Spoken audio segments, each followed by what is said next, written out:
Yeah, so here we are with our top 10. You waited this long. You finally get to hear what the actual puppets think of the best albums that came out in 2023. So let's start with Mitch, and then I'll go with mine.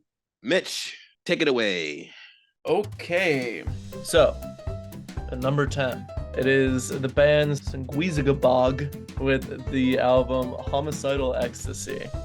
It's so goddamn hard, and like I really fucking love Cannibal Corpse. So as someone who's a fan of them, this hits the exact same way, and the album titles also reflect that. It's very like visceral horror sounding titles. It's brutal gutturals just all the way through. It's caveman. You're just going to want to start swinging, and you're going to have no regard for anyone around you. So going to number 9 with a total genre shift, we're throwing it to Tyler Childers with his album Rustin' in the Rain. He is a country artist. I do really like country music, but it's got to be more of the folksy bluegrass kind of sound. So I was so excited to see he release this new album. It's only like half an hour long, but that's fine to me. Main highlight, he covers this song by S.G. Goodman called Space and Time. And that song like means the world to me. I love S.G. Goodman, and I've loved that song forever. And then to see that he covered it and just did an amazing job, and she's even featured on it as well, is just spectacular. And he really blew it out of the water. Now we're gonna go to number 8. We've got Pain of Truth with their album Not Through Blood. The best way I thought I could possibly describe this is it's a Mount Rushmore of the hardcore scene, because there's so many features on this thing. We've got Vane FM, we've got Terror, we got 200 Stab Wounds, Madball, Bad Seed, Trapped Under Ice, Mind Force, Incendiary, and like even more. Like they're truly genius for doing this. My favorite track is called Pickin' at Scraps. Features Buried Dreams and Mind Force. The main reason I really love it is because in the beginning it samples Jerry Seinfeld's stand-up comedy.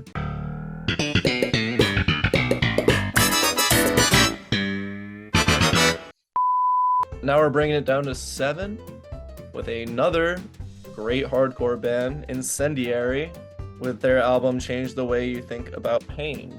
I mean, everything they put out has just been spectacular. This is like everything I could possibly want from an Incendiary album, or just pretty much a hardcore album in general. The songs talk about real social issues like police violence, racism, immigration, all these things that are really prevalent in our lives. Their song Echo of Nothing off of this album was in my top 5 songs of the year. An insane band to see live. If you have the chance, you gotta see these guys. Bringing it to number 6, we've got Jesus Peace with So Unknown. I had been waiting so long for some new Jesus Peace, and God, did they deliver. It's just real evil vibes the whole way through. I'm just trying to cause as much destruction as possible. I'm swinging, I'm destroying furniture. This could not be any heavier, dude. They really got something special, and those shows are some of the most chaotic I've ever been to. Gonna bring it to number 5. We've got 100 Gex with their album 10,000 Gex. I thought this was an incredible follow-up to 2019's 1000 Gex. I've seen them twice now. The energy is always insane. Seeing them do the songs off of the new album live made them even better. I didn't even think that was possible. The album's just so fun. We put it on whenever we're having like a party. It gets the whole group going, and it just doesn't take itself seriously. It's a very unique album. Dylan Brady, Laura Les, they really have something special there. If you haven't listened to this album, what are you doing? You gotta. Gonna go to number 4 now. We've got Tsunami with the Tsunami self-titled LP. Probably, if you had a gun shaking to my skull, I'd say that Tsunami is my favorite hardcore band right now. I'm pretty sure they started off as like a joke band, like they were kind of just like poking fun at tough guy hardcore, but people really were receptive to it, so they were like, all right, we're gonna lean into it. yeah, this record, it's very tight. The mastering's better. They really knocked it out of the park with this record. They always say you're either from the Bay or you're a bitch. So there you go. Number 3 is Dying Wish with Symptoms of Survival. Man, that album really, really hits. It's the best metalcore album that's come out this year, I think even in the past few years. If you want just some like classic metalcore feels, you know, with this twinge of really diabolical shit. And you've got the clean vocals in there too, which usually people are used to me complaining about. But for Dying Wish, it's so seamless.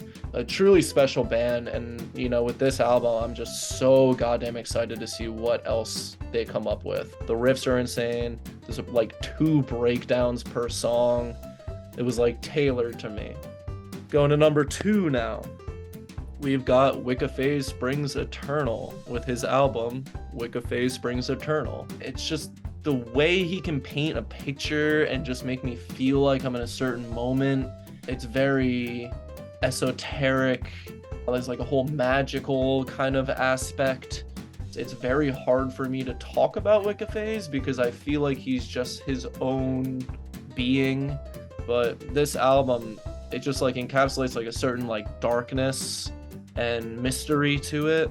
And there's like all this like lore surrounding Wicca Phase with all these like kind of magical mystery sort of things. And I'm a sucker for that. If you consider yourself witchy at all or you're into the supernatural, I feel like you should be listening to Wicca Phase Springs Eternal. And now for my number 1.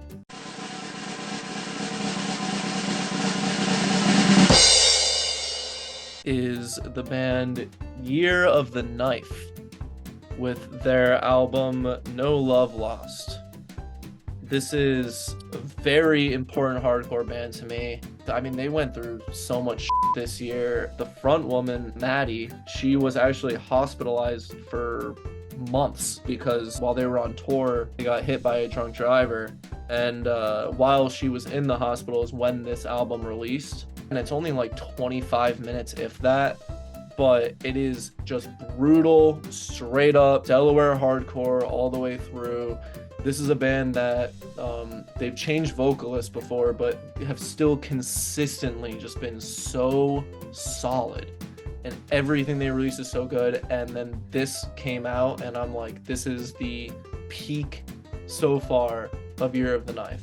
The riffs are insane. The features are so good, the way they're placed in there. And especially with just all the shit that they went through as a band this year is like the comeback story of the year. And then like while she's still in the hospital bed, this album releases and we get to hear her like at her peak. It was just a really beautiful thing. So I really think that they deserve the number 1 spot for me. Okay, let us know what you guys think of Mitch's top 10. And here we go with mine. Coming in at number 10, got the band Face Out with their self-titled album. They are an unsigned St. Louis emo indie punk rock band, and they have a really unique sound where they're combining post-rock with like this angsty, poetic spoken word lyrics with like backing brass instruments and violins. So there's a lot going on. And what's great about what this band is doing is they're very orchestral with their style of music, with interesting sections and movements throughout. They are definitely a band that deserves to be slightly more popular than they already are. Number 9, the British band Shame with their album Food for Worms. Now, they are continuing to have that vintage post-punk sound that I loved on their previous album. I believe it was called Drunk Tank Pink. But this one, they are starting to add a little bit more of like a Brit pop sound to their style. So imagine like an old school band like Gang of Four with like influences from the Smiths, maybe some influences from like Radiohead, but not that art rock sound that Radiohead does. So it's not really avant-garde at all. But from the garage punk tracks like Six Pack to the song Alibis, or they have mellow songs like Orchid, or the song Fingers of Steel. This is basically that blue-collared English rock about friendships and personal endeavors. Number 8. Gotta give it to Jeff Rosenstock with his album Hell Mode. I didn't immediately love this album when we first reviewed it, but it's definitely a solid addition to his extensive catalog. Still, he is the master of chaotic indie punk with thought-provoking lyrics on society, relationships, and self-worth itself. Love his personal growth and maturity on this album, with his outlook on life, but most of all, I love how he incorporates that 90s alternative rock vibe throughout. If you want to get an idea of what I mean, check out the video he did for the song Soft Living, and you'll say to yourself, this could have been on Alternative Nation or 120 Minutes 30 years ago, and it would have fit perfectly. All right, number 7. Gotta give it to my boys from Rancid with their album Tomorrow Never Comes. Now, we haven't had a straightforward punk rock album from this band in over 2 decades, so they were about due. And you got songs like the Devil in Disguise and The Bloody and Violent History, which for my taste sound a little bit too much like the Dropkick Murphys, but Rancid is playing fast, catchy street punk again, so I'll allow it. Still, you can't get Matt Friedman to sing a lot more like he used to back in the day, but he's still killing it with those sweet signature bass tabs throughout this whole album. It's probably the shortest album in the career, about like 28 minutes, so it's punk as hell. Check it out. Number 6. Gotta give it to the Foo Fighters with their album But Here We Are. It's a very therapeutic album for Dave Grohl after losing his drummer Taylor Hawkins, as well as his mother. You know, it's got that melodic hard rock vibes from their earlier work. You got tracks like Under You or Show Me How, which shows him coping with death without being heavy-handed. So it walks that line between bittersweet and rocking the out. Number 5, Screaming Females with their album Desire Pathway. Now, it's a damn shame that they broke up just recently, but it's always good when a group ends on a high note. The band was around for 18 years, and this New Jersey 3-piece indie rock group still sounds like a tight machine. I will say this album is not as punk as their earlier stuff that I heard, but I always dig their 90s-esque grunge influences. Beside the solid guitar solos throughout, the vintage grooving bass tabs, and the quality percussion, Marissa, her haunting Stevie Nicks-esque vocals is essential to their sound.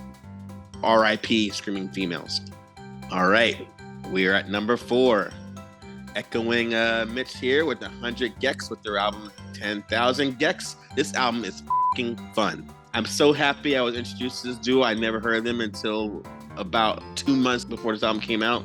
I never knew I needed the genre cocktail of dance, rock, pop punk, rap, metal, electronica, and ska in my life, but here we are. It's both catchy and fucking silly. You got the songs like Hollywood Baby and Frog on the Floor, and just when you think, you know, this joke is going on a little bit too long, it's over.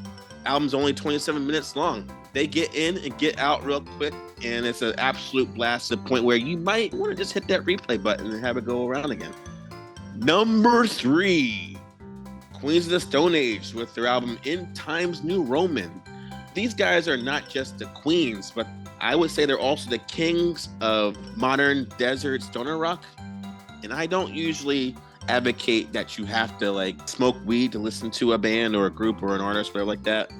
But their unique time signatures, the garage rock blues rhythms they're doing, and Josh Homme's ghostly vocals do sound amazing with some ganja.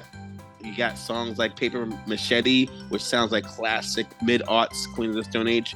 But definitely check out highlights like Emotion Sickness and What the Peepholes Say. Number 2, we got JPEG Mafia and Danny Brown with their album Scaring the Hoes.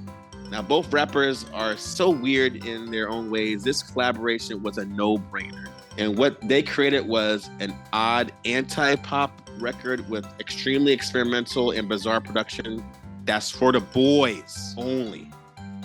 Just kidding. But, you know, with the title, they're onto something here, no way. But after the opening track called Lean Beef Patty, you'll know if it's for you or not.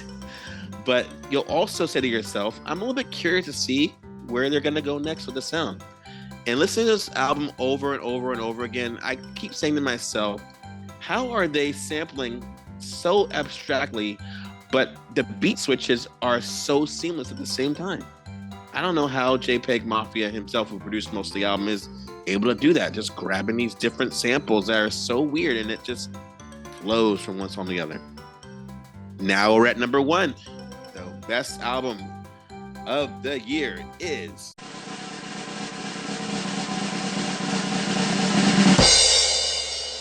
Code Orange with the album The Above.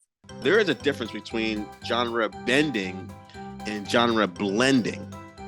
And with this album, these guys aren't breaking new ground, so I would say they're more in the genre blending category. But this is probably their most diverse album, mixing industrial, new metal, hard rock, and grunge into their signature alternative metalcore sound. The music can go from like harsh and intense metal to mellow gothic vibes to aggressive beatdown hardcore, and that's just in the opening track, Never Far Apart. And what I really noticed on this album compared to the last two, the guitarist Reba Myers is blessing quite a few tracks with her female vocals, culminating on the left field ballady trip hop influenced track Mirror, which is very reflective. Thank you very much. Don't forget to tip your waitresses when you leave. Definitely nod your head to the track Take Shape featuring Billy Corgan, but the second half is where this album really shines, specifically the track Splinter the Soul. And that is my top 10 of the year. You heard mine, you heard Mitch's. Let us know what you think of both of our lists. And let us know also what are some of your favorite albums of 2023. Like and subscribe, folks.